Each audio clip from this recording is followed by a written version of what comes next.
There's no way I'm putting top coat on this tonight.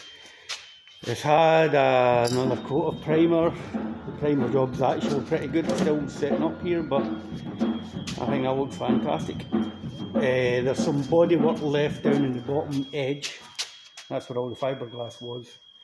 It looks like a bit of a dog's dinner, but some sanding tomorrow. That's just a paint run. It's not bad bodywork.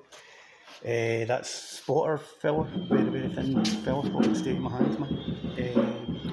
So tiny bit of body work down there, trying to get a panoramic view. If I stand in this chair,